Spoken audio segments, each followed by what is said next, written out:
March 1942, North Atlantic Ocean, 300 miles east of Newfoundland. The freezing wind blew across the deck of the American trading ship S. William Clark. Captain James Morrison looked through his special viewing tool at the dark ocean ahead. It was 200 in the morning. 31 other ships traveled around him in a group. Their dark shapes were hard to see against the black water. 8 of those ships were American. Morrison knew the scary numbers. 5 friendly ships were being destroyed every single day. He knew that somewhere down there under the waves, German submarines called U-boats were looking for ships to attack. This is the story of how a secret Canadian radar system would change everything and save his ship, along with over 200 others just like it.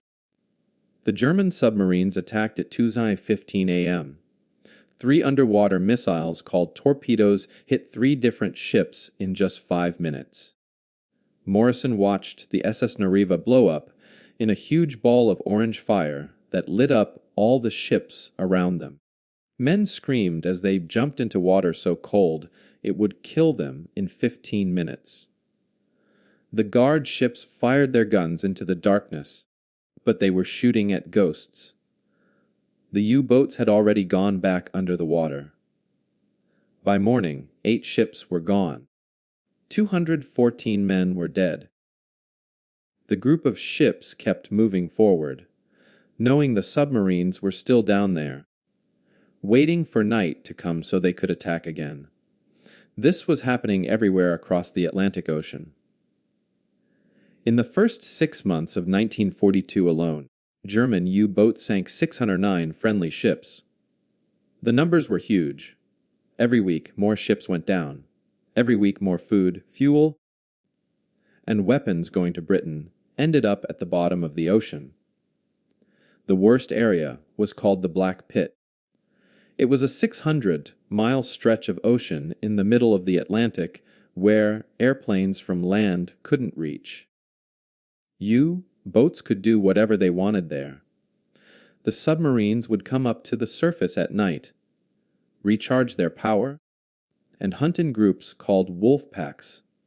They were winning the war, 1 torpedo at a time. The friendly navies had radar on their guard ships, but it was almost useless. The radar could only see 5 miles in good weather. In rough seas with waves 30 feet high, it couldn't see anything at all.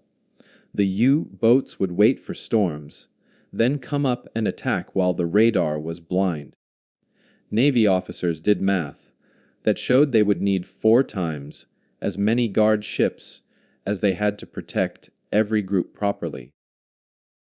Building that many destroyers would take years. The admirals looked at their maps and shook their heads. There was simply no way to cover all that ocean. In a small office in Ottawa, Canada, Squadron Leader, J.S. Booth looked at those same maps with different eyes. Booth was not a Navy commander or a submarine expert. He was a meteorologist, a weather scientist for the Royal Canadian Air Force. His job was to predict storms and wind, not fight U-boats. But Booth had spent months studying weather reports from the North Atlantic, and he had noticed something strange. The U-boat attacks happened in patterns. They weren't random. The submarines came up to recharge their batteries in the same areas night after night, following paths that matched the ocean currents and weather systems Booth watched every day. Booth brought his findings to a meeting of top officers in March 1942. He spread his weather maps on the table next to the U-boat attack charts. The patterns matched almost perfectly. One admiral looked at the maps, then looked at Booth. "You're a weatherman," the admiral said. "What do you know about submarine fighting?" Another officer pointed out that long-range air patrols were already searching those areas and finding nothing. A third reminded everyone that the ocean was simply too big to patrol well. They needed their aircraft for bombing missions over Europe, not flying endless circles over empty water. Booth listened to all of this, then asked a simple question. What if we don't patrol randomly? What if we create a fence? The room went quiet. Booth explained his idea. Instead of sending planes to search the ocean, what if they built a chain of radar stations along the coast of Newfoundland and Labrador? The stations would watch the water all the time, 24 hours a day. When a U-boat came up to recharge at night, the radar would see it. The stations could warn groups of ships to change direction before the submarines ever got close. The officers stared at him. Build radar stations on land to watch the ocean. One commander actually laughed. The ocean is too big, he said. Land radar can't reach far enough. You'd need stations every 10 miles for 1,000 miles. It's impossible. But Booth had done the math. The current ship radar could see 5 miles. He knew that newer radar sets, the ones used by coastal defense, could reach much farther, perhaps 30 miles or more in the right conditions. If they placed stations at Cape Race, Cape Spear, and other points sticking out into the Atlantic, they could create overlapping areas of coverage along the shipping paths. It wouldn't cover the entire ocean, but it would cover the routes the U-boats used most. It would turn the coast into a tripwire. The submarines would have to cross it to reach the convoys. Every top officer in the room told Booth his idea would never work. The technology wasn't good enough. The cost would be huge. The military needed its resources somewhere else. Booth left the meeting knowing he would have to prove them wrong. A weather scientist was about to change naval warfare forever, and the men in that room had no idea what was coming. Booth returned to his small office in Ottawa and locked the door. If the military wouldn't pay for his radar fence, he would build it himself and prove it worked.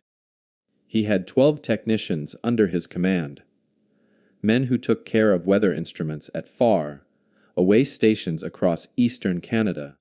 He had a budget of 47,000 Canadian dollars meant for updating weather equipment. The military had told him building a proper radar network would cost $2,000 million. Booth looked at his maps and decided $47,000 would have to be enough. The key was the radar itself.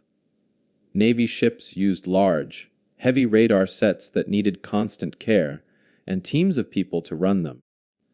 Booth needed something simpler, something that could run in a far away station with just 2 or 3 men.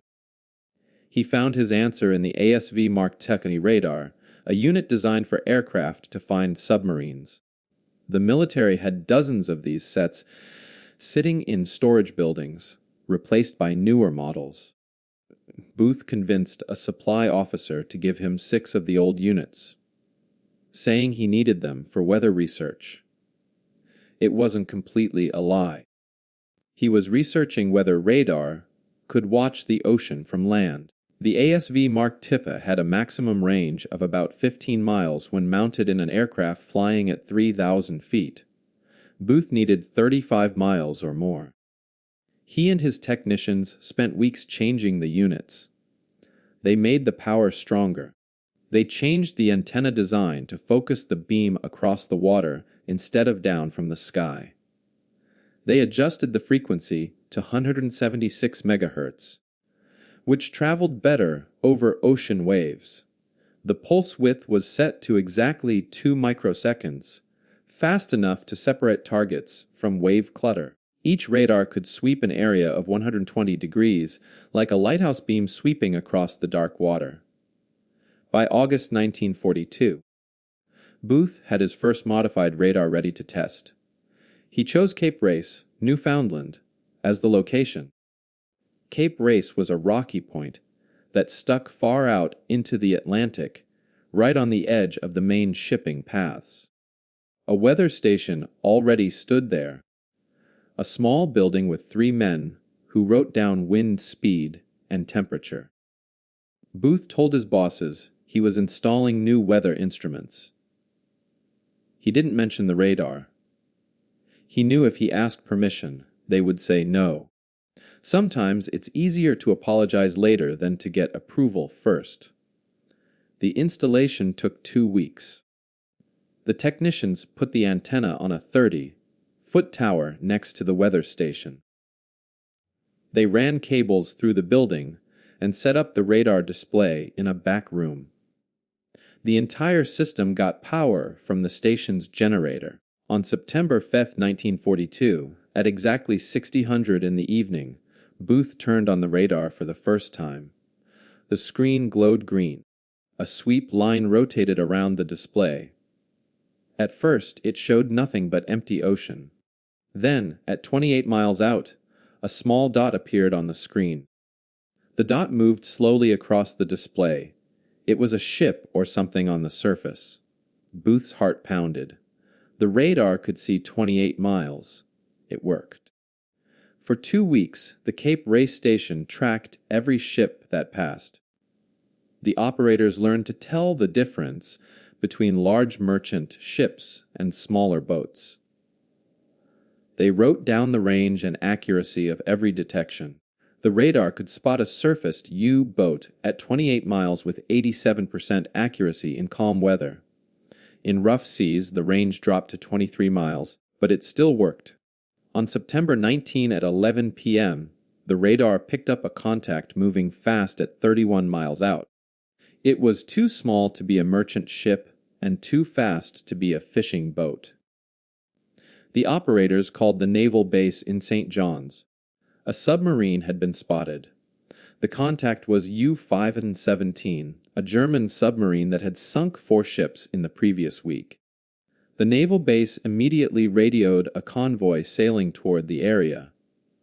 The convoy changed course, adding 50 miles to their journey, but staying well away from the submarine. Every ship in that convoy reached Britain safely. 0 losses. The radar fence had saved its first ships, and nobody in Ottawa even knew the system existed yet. Booth knew he needed support from someone with real power. He took his results to Air Marshal Lloyd Bredner, the head of the Royal Canadian Air Force. Bredner listened to Booth explain his unauthorized radar station. He looked at the detection logs. He studied the numbers. Most officers would have punished Booth for going around the chain of command and spending money without approval. Bredner asked one question instead. How many stations would you need to cover the entire coast? Booth showed him the map. 6 stations would cover the important areas. 20 stations would create an almost unbroken fence. Bredner made a decision that could have ended his career. He approved emergency funding and told Booth to build more stations immediately. By December 1942, 6 radar stations were working, stretching from Cape Race to the coast of Labrador. Each station had 3 operators working in 8-hour shifts, watching the screens 24 hours a day. The stations were connected by telephone lines to naval headquarters. When a U-boat was found, the information reached convoy commanders within minutes. The results were immediate and dramatic. In the first month of operation, the network found 14 U-boats. 11 of them were forced to dive and give up their attacks when aircraft were sent to investigate. 3 convoys were redirected based on radar warnings. Not a single ship in those convoys was lost. But the losses continued in other areas. In February 1943, German U-boats sank 23 American merchant ships in the North Atlantic. The numbers were getting worse, not better. The Allied command was becoming desperate. In January, a group of U.S. Navy officers traveled to Newfoundland to see Booth's radar network for themselves. They stood in the Cape Ray station and watched the screen. An operator pointed to a contact at 26 miles. Submarine surfaced, heading southwest, he said calmly, as if he was reporting the weather. The American officers looked at each other in disbelief. They could see the submarine on the screen, a tiny dot moving across the dark ocean. One officer grabbed the telephone and called his headquarters. Within a week, the U.S. Navy was asking how quickly the Canadians could build more stations. The weather scientists' impossible idea was about to change the entire battle of the Atlantic. The numbers told a story that was almost impossible to believe. In the first 3 months of 1942, before Booth's radar network existed, an average of 96 Allied ships were sunk every month in the Canadian area. The convoys would leave port with 40 or 50 ships and arrive in Britain with 30. Captains knew that 1 out of every 5 ships wouldn't make it.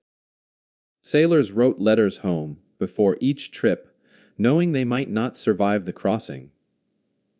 The ocean had become a graveyard, and the U-boats were the gravediggers. 1 year later, in the first 3 months of 1943, with the radar network watching the coast, only 12 ships were lost per month in that same area. 12 instead of 96. That was an 87.5% reduction. Thousands of sailors who would have died were still alive. Millions of tons of food, fuel, and weapons reached Britain instead of sinking to the bottom. The radar fence was working beyond anyone's expectations, and now the Allies wanted more of it, everywhere, as fast as possible. The expansion happened at a speed that shocked even Booth. By June 1943, 23 radar stations stretched along a 400-mile arc of coastline from Newfoundland down to Nova Scotia and back up to Labrador. Each station needed its own building, its own power supply, and its own team of operators. Factories in Canada and the United States made 156 modified radar units using Booth's designs. Training centers taught 340 men and women how to read the radar screens and identify targets. The entire network cost just under $400,000, a tiny fraction of what a single destroyer cost to build. The British were trying a different approach at the same time. They sent long-range aircraft on patrols over the mid-Atlantic, trying to catch U-boats on the surface. The planes were helpful when they found submarines, but they could only stay in the air for 4 hours before running out of fuel. That meant huge areas of ocean went unwatched for days at a time. The Americans were building destroyer escorts, small warships designed specifically to protect convoys. The destroyers were excellent ships, but they took months to build and didn't start arriving in large numbers until late 1943. Booth's network was working 6 months earlier and cost 1/8 as much as the destroyer program. The situation before the radar network showed just how desperate things had been. Convoys would sail into the 600-mile mid-Atlantic gap completely blind. They had no idea where the U-boats were. The submarines would track the convoys during the day while underwater, then come up at night when it was too dark for planes to see them. The wolf packs would coordinate their attacks, hitting from multiple directions at once. A typical convoy would lose 5 to 7 ships during each crossing. The escorts would fire their weapons and drop depth charges, but they were fighting an enemy they couldn't see. It was like boxing in the dark against an opponent who could see perfectly. The radar changed everything because it turned the lights on. Now the U-boats couldn't come up anywhere near the coast without being seen. They couldn't recharge their batteries in the shipping lanes. They couldn't coordinate their wolf pack attacks. Admiral Karl D. Dönitz, the commander of the German submarine fleet, noticed the change immediately. His boats were being detected before they could get into attack position. In April 1943, he sent out a new order to all U-boat captains. They were to travel through the Canadian coastal zone completely underwater, even if it drained their batteries. They were to avoid the radar fence at all costs. The order cut the effectiveness of the U-boat fleet dramatically. Traveling underwater increased travel time by 40%. That meant submarines spent more time traveling and less time hunting. They burned through their battery power faster and had to return to base sooner. By late April, Dönitz made an even bigger decision. He moved his main hunting grounds away from the Canadian coast entirely, pushing his submarines farther out into the mid-Atlantic where the radar couldn't reach. The fence had done its job. It had pushed the enemy back. Specific convoys showed just how powerful the system had become. Convoy X-229 was crossing the Atlantic in March 1943 when the radar network found 4 U-boats positioning themselves for an attack. The convoy commander received the warning and ordered an emergency course change, adding 2 days to the journey, but steering well clear of the submarines. Intelligence officers later guessed that the radar warning saved 11 ships in that convoy.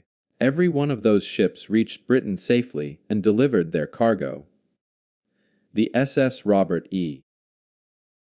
Peary carried important supplies, going to the Soviet Union through the northern route. The radar station at Labrador picked up 2 U-boats lying in wait along the ship's planned course. The Peary was sent through rougher waters farther north. The journey took longer, and the crew went through terrible storms. But the ship survived and delivered tanks and aircraft that the Soviets desperately needed. Without the radar warning, the Peary would likely have been sunk, and those weapons would never have reached the Eastern Front. The official recognition came in waves. In May 1943, British Prime Minister Winston Churchill sent a personal message to the Canadian Prime Minister. The message was short and direct. Your fence has closed the gap. The tide is turning. The U.S. Navy officially combined the Canadian radar network into Atlantic Command's operations. American officers began working directly with the radar stations, and U.S. Navy ships started using the Canadian information to plan their patrols. Analysts calculated that the network had protected over 200 American merchant ships from U-boat attacks. At peak operation, the system included 31 stations staffed by 890 people.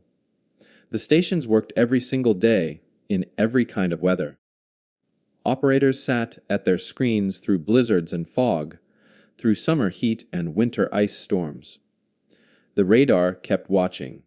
May 1943 became known as Black May in the German submarine service. In that single month, 41 U-boats were sunk by Allied forces. The Germans lost more submarines than they could build to replace. The Battle of the Atlantic had reached its turning point, and a weather scientist's fence of radar beams had helped make it possible. The ocean that had been invisible was now under constant watch, and the hunters had become the hunted. The radar stations kept working long after the war ended in 1945.